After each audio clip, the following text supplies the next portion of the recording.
Au total, 5 écoles primaires publiques de Porto-Novo sont prises en compte dans cette phase de rénovation des salles de classe. En procédant ainsi à la remise des différents sites aux entreprises ayant en charge ces travaux, l'ambition du maire Charlemagne Nyankoti de mettre les acteurs de l'éducation dans de meilleures conditions vient d'être concrétisée. Au nom de mon maire, son excellence Charlemagne Nyankoti, c'est un plaisir pour nous et nous lançons officiellement cette réflexion de modules à 4 classes plus direction.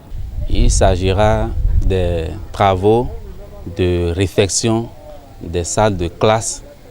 Les travaux de réfection vont consister à la reprise de la toiture et de la charpente, la correction des fissures superficielles et des fissures profondes, la reprise de la forme de dallage avec la chape incorporée, la reprise des portes et fenêtres, la reprise de l'installation électrique et la peinture et padigeon.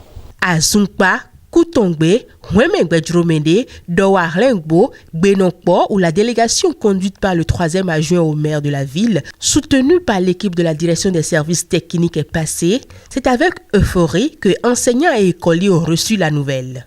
Sur toute la ligne, le maire Nyankoti Charlemagne a beaucoup œuvré pour l'éducation. Pas plus tard, l'année dernière, nous avons vu ce qu'il a eu à faire. Maintenant, il a élargi encore ses œuvres jusqu'au niveau des bâtiments à réfectionner. C'est très louable. Je suis très heureuse pour votre descente aujourd'hui parce que depuis 2021, le chantier a été abandonné. Je demande que le chantier qui a été remis aujourd'hui là soit achevé dans un bref délai pour qu'à la rentrée 2023-2024 nous puissions intégrer. On vous remercie beaucoup pour ce relancement de l'achèvement de la réfection.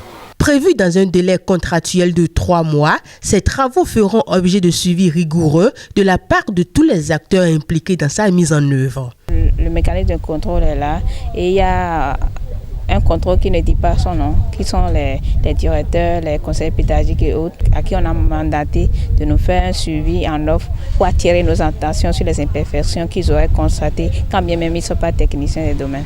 Les infrastructures scolaires sont indispensables à l'exécution des programmes d'études. À Porto-Novo, le maire Charlemagne Nyankoti est plus que jamais décidé à améliorer la qualité du travail des enseignants et des écoliers. Et ce projet de rénovation des salles de classe en est la preuve palpable. Vous recherchez un courtier en assurance efficace et crédible. Venez à Johnson Insurance. Grâce à son large éventail d'assureurs, Johnson Insurance vous appuie dans l'élaboration des contrats d'assurance automobile, assurance maladie, assurance voyage, incendie, accident, risques divers, transports et vie. Johnson Insurance n'est jamais loin de vous. À Porto-Novo, votre courtier en assurance est situé au quartier Condévier, Carrefour Yaya Gendarme, derrière l'immeuble Modec Microfinance. À Johnson Insurance, la satisfaction de la clientèle est notre credo. Contact 97 112 50 05, 97 07 110 60, 61 01 89 111. Johnson Insurance vous conseille, vous assure et vous accompagne.